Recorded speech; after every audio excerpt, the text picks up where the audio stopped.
The recording you are about to see was recovered from 2 police body cameras on the night of September 12, 2016, during a welfare check at a rural property located on the outskirts of Mason County, Illinois.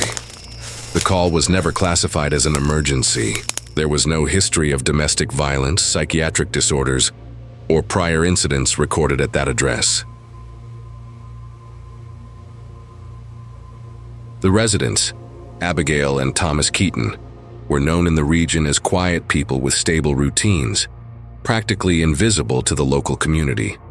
Both were over 70 years old. The reason for the check was not a direct plea for help. It was the absence. 5 days without any visible activity, mail piling up in the mailbox, outdoor lights that failed to turn on at dusk, and one detail mentioned only casually by the nearest neighbor. The house's television seemed to remain on throughout the early hours of the morning, even when no other movement was observed. The official request was logged at 8:12 p.m. The officers assigned to the call were Daniel Harper, a 10-year veteran of the district, and Mark Halverson, recently transferred from the State Highway Patrol. Both were on a regular shift when they received the dispatch. Neither expected to find more than an empty residence or a couple who simply did not wish to be disturbed.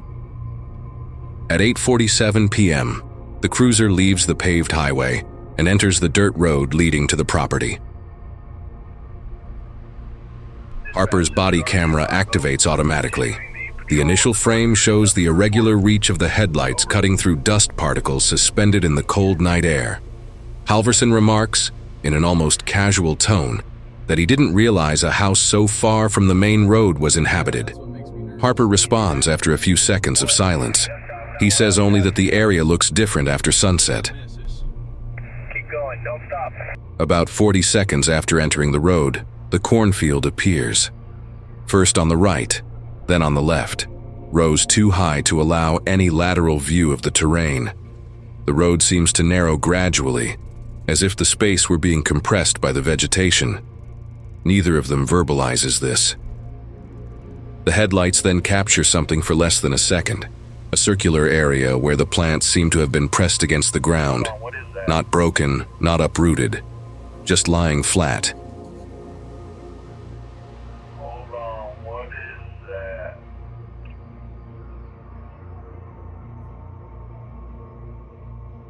There is no wind, there is no movement, and there is no visible trail indicating recent passage. The cruiser continues forward. The house is not yet in sight. But at that point in the recording, the call had already ceased to feel like a routine welfare check, and the reason for that had not yet been identified. The vehicle slows down before the house becomes fully visible. The headlights cut through the last stretch of the cornfield, revealing an irregular clearing of packed earth, where the vegetation seems to have been pushed back over the years.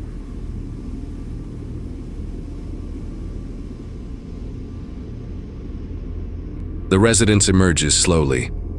A single-story structure made of wood worn pale by time, with a narrow front porch and dim, recessed windows set quietly into the facade.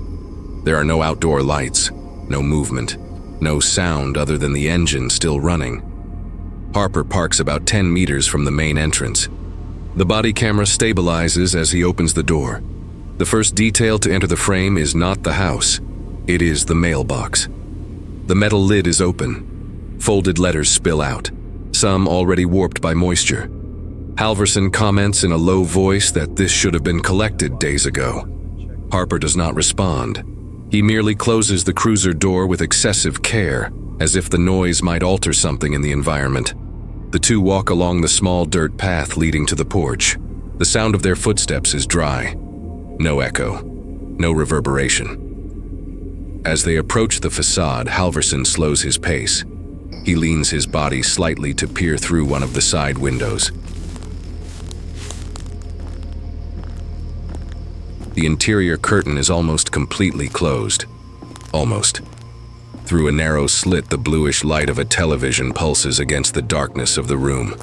There is no sound coming from inside, no voices, no ambient noise typical of late-night programming.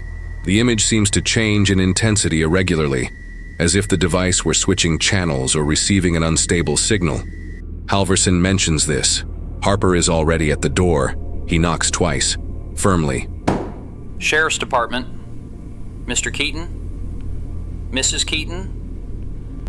Silence. He waits a few seconds. Knocks again. Harder. The wood vibrates under the impact, but the sound that returns is strange. Shorter than it should be, as if the interior of the house were absorbing part of the reverberation. Halvorsen is still watching through the slit in the curtain. For a moment, the bluish luminosity intensifies. Then it weakens. Then it stabilizes. He remarks that the TV is definitely on.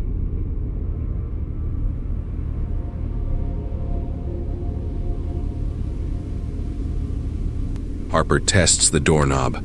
The door gives way. Unlocked. He stops. He doesn't enter immediately. He exchanges a quick look with his partner.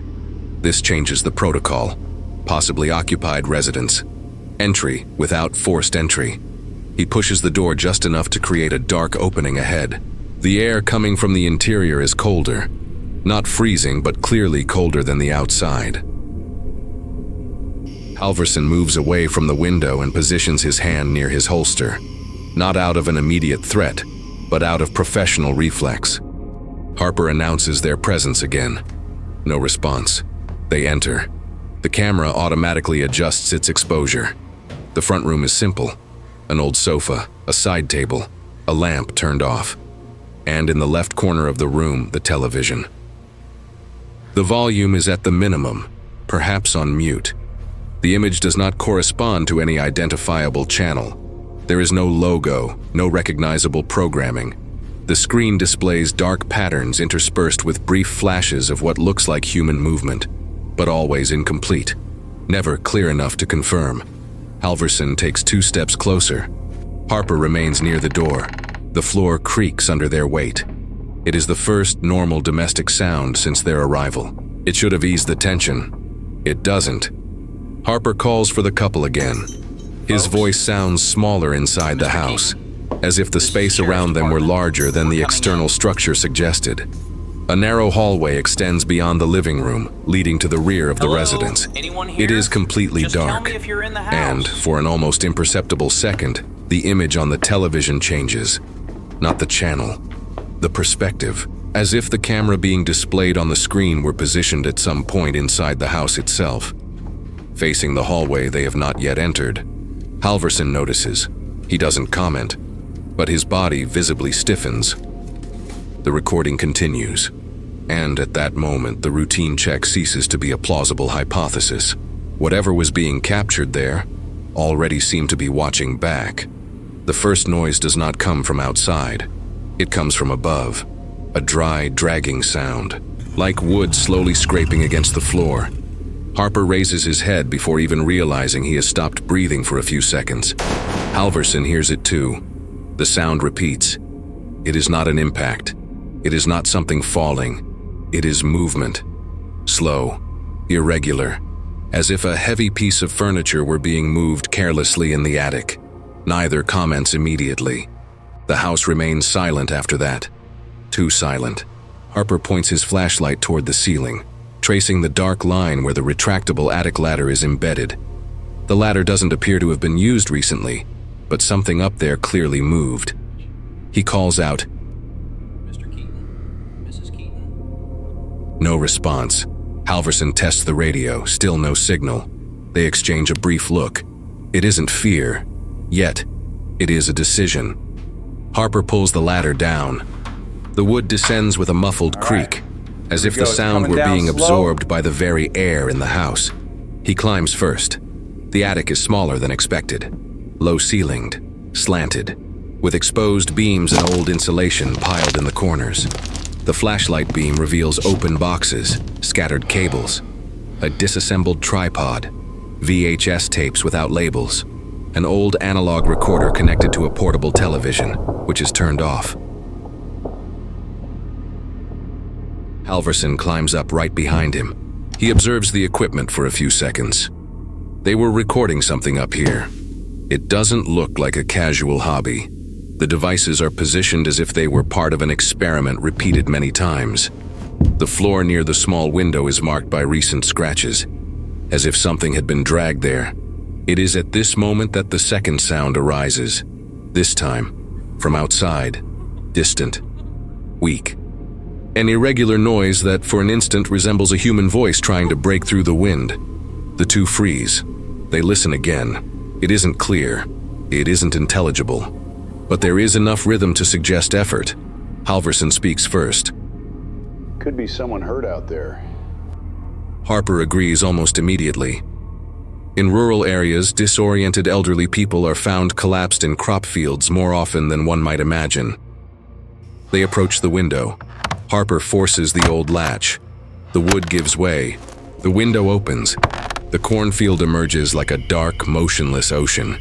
Infinite rows silhouetted by the narrow beam of the flashlight. No visible movement. The sound comes again, a little closer. Now it sounds like a plea, not a word, but the intention of one. Halverson goes down first. Harper follows him. The decision is quick, procedural. They cross the house in silence. The front door remains ajar. The night air enters, cold and heavy.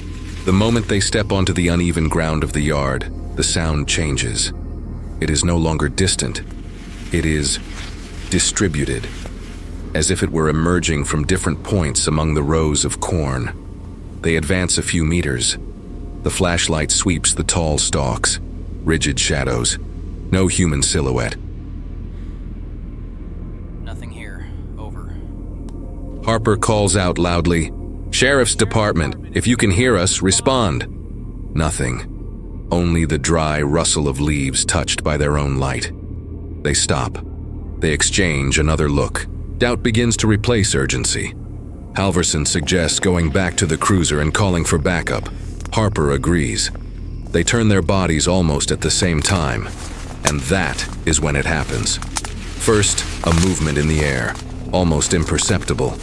Then, a soft distortion in the line of plants right in front of them, as if the space were being heated without heat. A pale mass begins to form. It doesn't rise from the ground. It doesn't descend from the sky.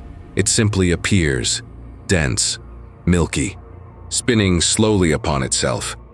Less than 10 meters away from the two. Neither officer speaks, neither moves. For the first time since the start of the call, protocol fails to offer answers, and the recording enters a silence that does not feel natural.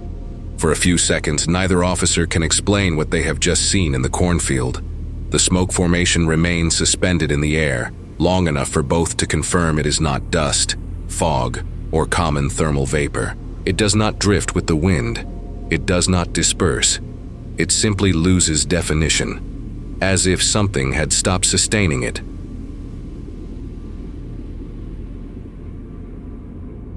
Harper is the first to regain movement. He says they need to recheck the interior of the residence. If the couple is injured, confused, or trying to exit through the rear of the property, there might still be time. The justification is logical, but the decision carries something else. The feeling that they left something incomplete. They return through the front door. The house seems more silent than before. The air inside is slightly colder. The television remains on in the living room, but the image is no longer the same. The screen now displays an irregular sequence of interference, horizontal lines, flashes of static, and for brief fractions of a second, shapes that resemble human outlines. Harper approaches slowly. Halverson remains near the door. The sound of the broadcast changes. It isn't just noise. There is something inside the distortion. A pattern, an almost vocal cadence. The image stabilizes for less than a second. Two faces appear, not fully defined, like reflections caught through old glass. One looks female, the other male, both motionless, expressionless, without blinking. The interference returns with violence. The audio fluctuates, and then a voice breaks through the static. Low, fragmented, recognizable. It isn't a scream. It is a statement. The voice, which seems to come from every corner of the room at once, whispers her name, but in a way that sounds like a radio frequency being dialed in. It's Abby.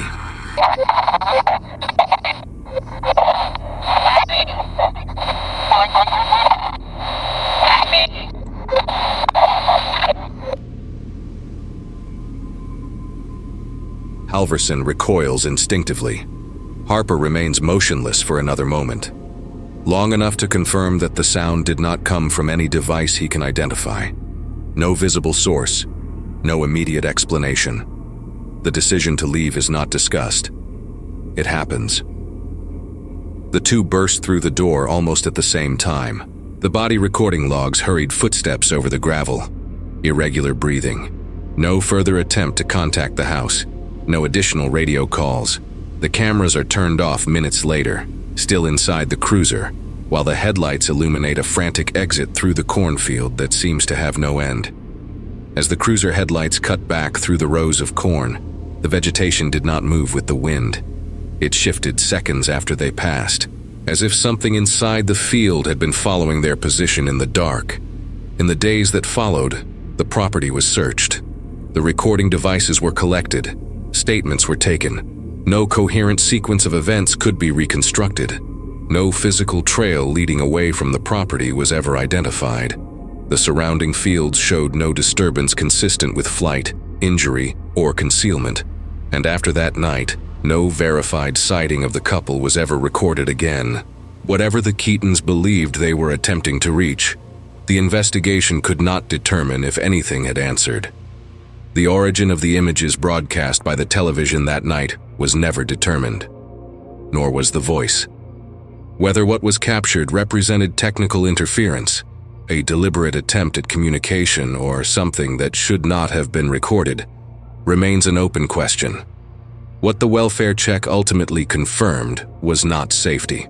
It confirmed that the house was no longer empty, and that at some point during that night, something or someone had already learned how to answer in their place.